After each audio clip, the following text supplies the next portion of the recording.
ഇപ്പൊ കോമണർ ആണോ?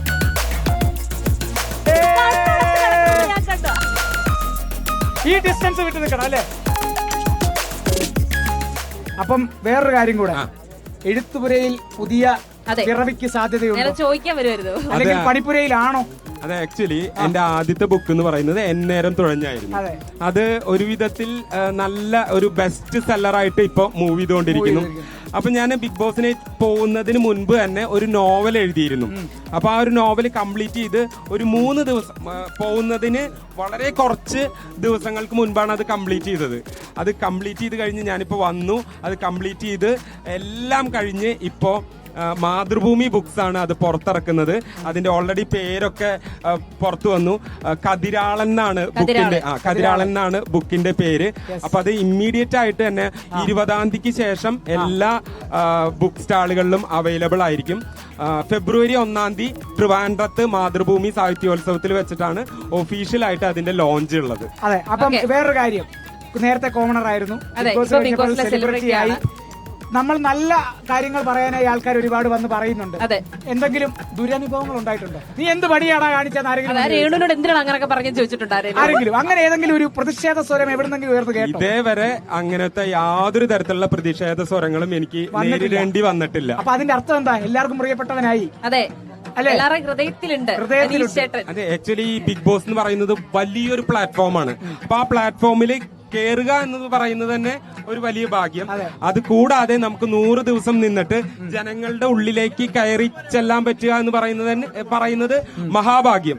എന്നെ സംബന്ധിച്ചിടത്തോളം അത് കിട്ടി എന്നുള്ളതിൽ ഞാൻ എന്താ പറയാ, ഭയങ്കര ഹാപ്പിയാണ്. അപ്പൊ ഇതിന്റെ ഇടയ്ക്ക് കുറെ ഫൈറ്റ് ഒക്കെ ഉണ്ടായല്ലോ ഇതിന്റെ ഉള്ളില്. പുറത്തിറങ്ങി കഴിയട്ടെ, ചേട്ടൻ അവരെ വിളിച്ചോ, അല്ലെങ്കിൽ അവർ ചേട്ടനെ വിളിച്ചോ, അല്ലെങ്കിൽ അവരോട് പറഞ്ഞപ്പോ അവർക്ക് ഇപ്പോഴും ഒരു ദേഷ്യം ഉണ്ടോ? അങ്ങനെ ആരെങ്കിലും? അങ്ങനെ ആരോടും എനിക്കും എല്ലാരും വിളിച്ചു പുറത്തിറങ്ങി കഴിഞ്ഞ്. എനിക്ക് ആരോടും ദേഷ്യമില്ല, അവർക്കും എന്നോട് ദേഷ്യമില്ല. അപ്പൊ അതിനുശേഷം നമ്മൾ ഓരോരുത്തരായിട്ട് ഓരോരോ പ്രോഗ്രാമുകളിൽ കാണും, ഇനോഗ്രേഷൻസിൽ കാണും. അപ്പോഴൊക്കെ നമ്മളൊരു പ്രൊഫഷണൽ ബന്ധം കീപ്പ് ചെയ്യാനായിട്ട് എപ്പോഴും ഞാൻ ശരിക്കും 8ന്റെ പണി കിട്ടിയിട്ടുണ്ട് അവിടെ. പണി എന്ന് പറയുന്നത് എന്നെ സംബന്ധിച്ചിടത്തോളം കുഴപ്പമുണ്ടായിരുന്നില്ല. കാരണം ആ സമയത്ത് എനിക്ക് ഡ്രസ്സ് കുറച്ചേ ഉണ്ടായിരുന്നുള്ളൂ. പക്ഷെ ഞാൻ അതിൽ ഹാപ്പി ആയിരുന്നു, എനിക്ക് കുഴപ്പമുണ്ടായിരുന്നില്ല. പിന്നെ ഫുഡിന്റെ കാര്യത്തിലായാലും എന്നെ സംബന്ധിച്ച് കുഴപ്പമുണ്ടായിരുന്നില്ല. അപ്പൊ എനിക്ക് ഇത് രണ്ടായിരുന്നു ഒരു മേജർ സഹ മത്സരാർത്ഥികളുടെ മേജർ കൺസേൺ എന്ന് പറയുന്നത്. അപ്പൊ അത് എന്നെ സംബന്ധിച്ചിടത്തോളം കുഴപ്പമുണ്ടായിരുന്നില്ല, ഞാൻ അവിടെ ഹാപ്പി ആയിരുന്നു. ആക്ച്വലി ഫോണില്ലാതെ മനീഷ് ചേട്ടനെ കൊണ്ട് എത്ര ദിവസം വേണമെങ്കിലും ജീവിക്കാൻ പറ്റും? തീർച്ചയായിട്ടും ഫോണില്ലാതെ എനിക്ക് എത്ര ദിവസം വേണമെങ്കിലും നിൽക്കാനായിട്ട് പറ്റും. നമ്മുടെ അനീഷ് ചേട്ടന് ഒരു കയ്യടി, അനീഷ് ചേട്ടന് വലിയൊരു കയ്യടി. അനീഷ് ചേട്ടൻ ഇവിടെ പ്രതീക്ഷിച്ചായിരുന്നോ? ഇല്ല. ഹാപ്പി ആയോ? ഹാപ്പി. അതെ, yes, happy, full happy.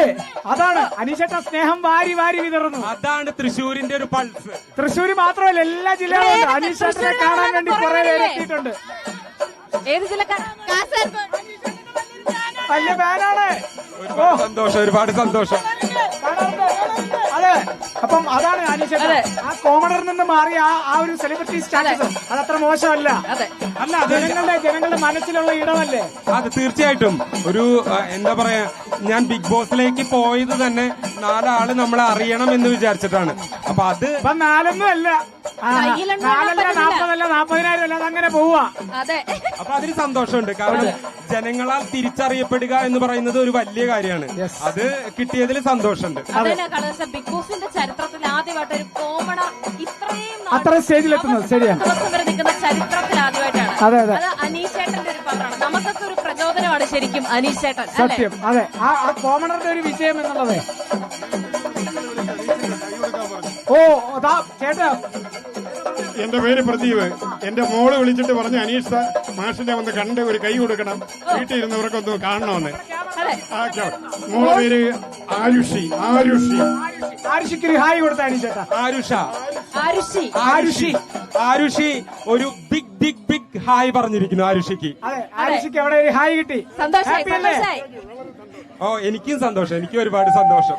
Yes, അതാണ്. അപ്പൊ നമ്മുടെ ലൈവ് കണ്ടിട്ട് ആരുഷിക്കൊരു ഹായ് പറഞ്ഞേക്കുവാണ്. ചേട്ടനൊരു ബിഗ് ഹായ് അല്ലേ? അതെ. ആരുഷി ഇത് കാണുന്നുണ്ടെന്ന് വിശ്വസിക്കുന്നു. അപ്പൊ ആരുഷി ഹായ് ഹായ് ഹായ്. ഇനി ഒറ്റ ചോദ്യം കൂടെ, ആ ചോദ്യം കൂടെ, അതാണ് ലാസ്റ്റ്. എഴുത്തുണ്ടല്ലോ, കുഴപ്പിക്കുന്ന ചോദ്യം ചോദിക്കരുത്. ഞാൻ സിമ്പിൾ ചോദ്യങ്ങൾ ചോദിക്കാം. പാവങ്ങളാ, ഒന്നും ചോദിക്കില്ല. അപ്പം എഴുത്തുകാരനാണ്, ഒരു പുസ്തകം എഴുതി, ഒരു ആത്മകഥ പ്രതീക്ഷിക്കാമോ? ആ ആത്മകഥയിൽ ബിഗ് ബോസിന്റെ പ്രാധാന്യം എത്രത്തോളം ഉണ്ടാകും? ആത്മകഥ എന്തായാലും കുറച്ച് നാളുകൾക്ക് ശേഷമാണ് എഴുതുള്ളൂ. ഉണ്ട്, അപ്പൊ വരും. വരും, അങ്ങനെ ഒരു ആത്മകഥയുണ്ട്. തീർച്ചയായിട്ടും. ബിഗ് ബോസ് ഫെയിം അനീഷിന്റെ ആത്മകഥ അതെ, ഉടനെ ഉണ്ടാവില്ല. കുറച്ച് അതിന് മാത്രം ഒരു ലൈഫ് എക്സ്പീരിയൻസ് ഒന്നും എനിക്കില്ല. ബിഗ് ബോസിലെ 100 ദിവസവും അത് അനീഷേട്ടാ, അത് പോരെ?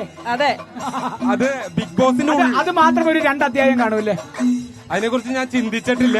അപ്പൊ എന്തായാലും ആത്മകഥ എഴുതണം എന്നുള്ളത് ഏതൊരു എഴുത്തുകാരനെ പോലെയും എനിക്ക് ആഗ്രഹമുണ്ട്. പക്ഷെ അത് ഉടനെ ഉണ്ടാവില്ല. ഇപ്പൊ ഞാൻ ഫോക്കസ് ചെയ്യുന്നത് നോവലിലാണ്. അപ്പൊ ഒരു നോവൽ ഇപ്പൊ അടുത്ത് വരും. ഇപ്പൊ ഒരെണ്ണം എഴുതിയിട്ടുണ്ട്. അപ്പൊ ഇനിയിപ്പോ വീണ്ടും നേരത്തെ പേര് പറഞ്ഞ പേരൊന്നും കൂടെ പറയാം. കതിരാളൻ. എന്തായാലും അണിയറയിൽ കുറെ എഴുത്തുകൾ അവിടെ വരുന്നുണ്ട്. കുറച്ച് കാലം കഴിയുമ്പോൾ പിന്നെ തീർച്ചയായിട്ടും സിനിമയുടെ സ്ക്രിപ്റ്റിലേക്ക് പോകണം. അങ്ങനെയൊക്കെ ഒരു ആഗ്രഹം. തിരക്കഥാകൃത്താവാനും. അതെ, തീർച്ചയായിട്ടും.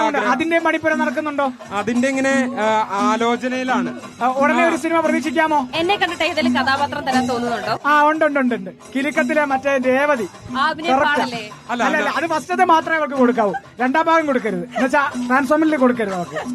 ആക്ച്വലി അത് കൃത്യമായിട്ട് ഒരു ഫോർമാറ്റ് ആയിട്ട് സ്ക്രിപ്റ്റ് എഴുതിയിട്ട് അതിന് സ്യൂട്ടബിൾ ആയിട്ടുള്ള ഒരാളാണെങ്കിൽ തീർച്ചയായിട്ടും അഭിനയിക്കുന്നതിൽ കുഴപ്പമില്ല. അനീഷേട്ടാ, ഞാൻ സ്യൂട്ടബിൾ ആണെങ്കിൽ ഓക്കെ, തീർച്ചയായിട്ടും ഞാൻ എന്തും ചെയ്യും. അപ്പം ഞങ്ങളൊന്ന് ചേർന്ന് നിന്നോട്ടെ. തീർച്ചയായിട്ടും. യെസ്, അതാണ്. അപ്പം രേണുവൊക്കെ സ്ഥിരം എന്നെക്കാളും കൂടുതൽ ബിഗ് ബോസ് അത്രയും ഇരുന്ന് കാണുന്ന, ലൈവൊക്കെ ഇരുന്ന് കാണും, നട്ടപ്പാതിരക്കൊക്കെ ഇരുന്ന് കാണും.